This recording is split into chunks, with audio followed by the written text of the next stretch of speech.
आज बात विलोम की। बहुत सारे ऐसे शब्द हैं जिसके विलोम के बारे में हम लोग गलत जानते हैं। बात कंपटीशन की होगी तो खैर ये जानना तो बहुत ज़रूरी होता है, इसलिए कंपटीशन में विलोम एक अच्छा खासा पार्ट है, वहाँ से एक प्रश्न पूछा ही जाता है हर हाल में। खैर अगर कंपटीशन से नहीं भी जुड़े हुए हैं तो आपको तो जानना ही जो होगा भाई, बहुत सारे ऐसे शब्द हैं जिनके विलोम के बारे में हम लोग जान रहे हैं। अगर मैं आपसे कह दूं कि हया का विलोम क्या होता है तो आप बेहिचक कह देंगे बेहया। अगर मैं छल की बात करूं तो निश्छल। वफा का विलोम तो बेवफा कह देंगे आप। अभिमान का निरभिमान, बल निर्बल, शर्म का बेशर्म कह देंगे। लेकिन लगे हाथ अगर मैं ये कह दूं कि यह सब के सब गलत हैं तो कैसा लगेगा? अगर आप में से जो ये जान रहे होंगे, व्याकरण की समझ रखे होंगे, वो तो मेरी बात से सहमत हो जाएंगे कि हाँ बात सही है, ये बिल्कुल गलत लिखा हुआ है। लेकिन जो व्याकरण को अच्छे से नहीं जानते हैं उनके लिए एक सदमे से कम नहीं होगा। तो आइए जानते हैं कि ये क्या सही होता है। छल का निश्छल नहीं होता है, वफा का बेवफा नहीं होता है, हया का बेहया नहीं होता है, अभिमान का निरभिमान भी नहीं होता है, बल का निर्बल नहीं होता है और शर्म का बेशर्म नहीं होता है। ठीक है, तो चलिए छोटा सा वीडियो होगा, एक एक करके जानते हैं कि इनका सही विलोम क्या होता है। अच्छा, एक चीज आप लोग जान जाइए, जब हम लोग विलोम पढ़ते हैं ना, तो विलोम में एक नियम बताया जाता है, और वो नियम क्या है ध्यान से समझिएगा। वो नियम ये होता है कि जब भी हम विलोम पढ़ते हैं तो याद रखिएगा, संज्ञा का विलोम हमेशा संज्ञा होगा। ठीक है, अगर विशेषण है, अगर वो शब्द विशेषण है तो विशेषण का विलोम हमेशा विशेषण बनता है। अब जैसे अगर आपसे कहा जाए कि ईमानदार, तो आप ईमानदार का विलोम बेईमानी नहीं कहेंगे, ईमानदार का बेईमान होगा। लेकिन ईमानदारी का विलोम क्या होगा? बेईमानी होता है। तो विशेषण का विलोम विशेषण होता है, संज्ञा का विलोम संज्ञा होता है। ठीक उसी तरह से एक और ले लिया जाए, तत्सम। तत्सम का विलोम हमेशा तत्सम होगा और तद्भव का विलोम हमेशा तद्भव होता है। जैसे अगर कहा जाए कि प्रकाश का विलोम क्या होता है? प्रकाश का विलोम, तो अगर प्रकाश का विलोम पूछा जाए तो प्रकाश का विलोम क्या होता है? और फिर बताइएगा उजाला का विलोम क्या होता है? उजाला। ये दोनों चीजें हैं। तो प्रकाश का विलोम हमेशा आप अंधकार कहते हैं, प्रकाश का विलोम हमेशा अंधकार कहते हैं, आप अंधकार कहते हैं। लेकिन उजाला का विलोम आप हमेशा अंधेरा कहते हैं, अंधेरा कहते हैं ना, अंधेरा कहते हैं। ठीक, क्यों? क्योंकि तत्सम का विलोम हमेशा तत्सम होगा, तद्भव का विलोम हमेशा तद्भव होता है, संज्ञा का विलोम संज्ञा होता है और विशेषण का विलोम हमेशा विशेषण होता है। यह एक रूल है। अब आते हैं अपने शब्दों पे। पहला शब्द आता है छल। अब जब बात छल की हो गई है तो छल किसे कहते हैं? छल, आप किसी के साथ कोई धोखेबाजी करते हैं तो उस धोखेबाजी को कहा जाता है छल। तो छल एक भाववाचक संज्ञा हो गया या आपके द्वारा किया गया एक काम हो गया। छल किसी आदमी को तो नहीं कहा जाता है ना, यानी कि विशेषण नहीं है ये। छल क्या है? एक संज्ञा है। तो छल एक संज्ञा। अच्छा, एक अब यहां पे एक और शब्द लिख दूं, छली। छली, ठीक। तो छल एक संज्ञा है और छली एक विशेषण है। तो जब छल एक संज्ञा हो जाएगा तो हमेशा याद रखिएगा छल का होता है निश्छलता।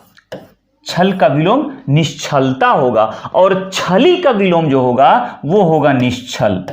छली का विलोम होता है निश्छल।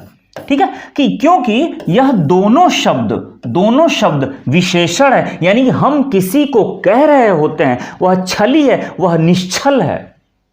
छली है यानी कि उसने छल किया है और निश्छल यानी कि उसने छल नहीं किया है।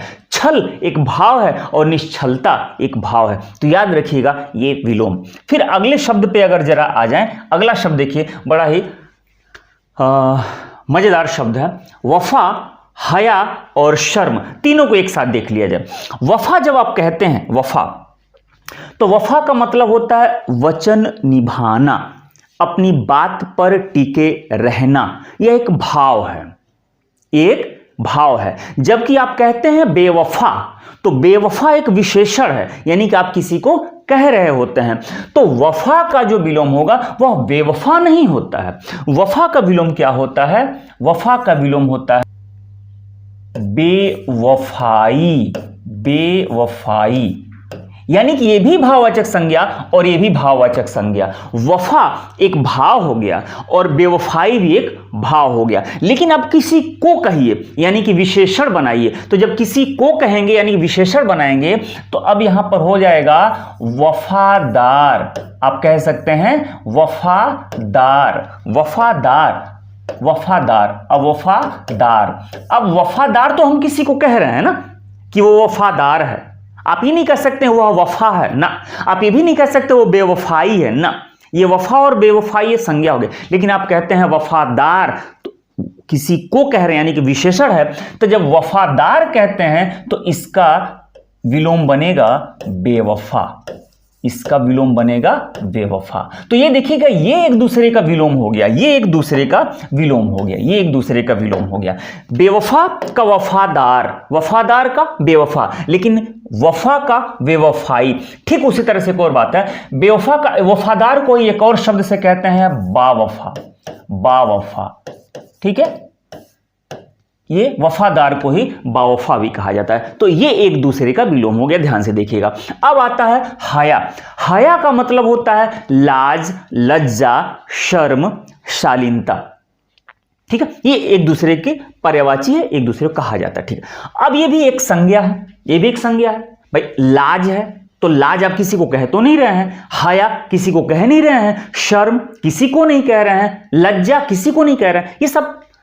तो जब आप किसी को नहीं कह रहे हैं तो हया का जो विलोम बनेगा वो बनेगा बेहयाई, बेहयाई, बेहयाई। हया का विलोम बेहयाई बनेगा, बेहयाई, निर्लज्जता। तो हया का बेहयाई बनेगा। ठीक, लेकिन अब देखिए, अगर कहा जाए बेहया का विलोम, बेहया। अब बेहया का विलोम ध्यान से देखिएगा, बेहया का विलोम क्या होगा? हयादार, हयादार, या इसी को कह सकते हैं बाहया, बाहया, बाहया। या हयादार अब बाहया, वो हयादार है। ठीक है, हयादार यानी कि उसके अंदर हया है।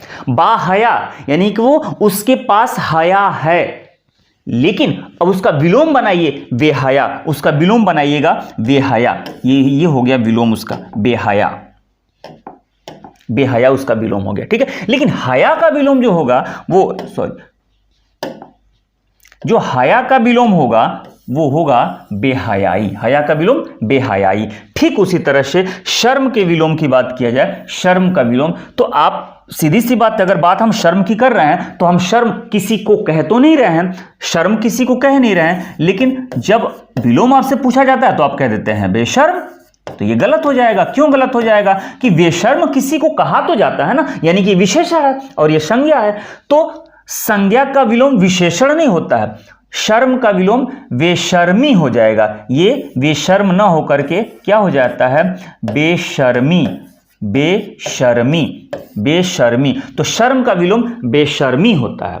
क्लियर? लेकिन अब अगर बात किया जाए शर्मीला, शर्मीला, अब शर्मीला का हो जाएगा बेशर्म, शर्मीला का क्या हो जाएगा? बेशर्म हो जाएगा, शर्मीला का बेशर्म हो जाएगा।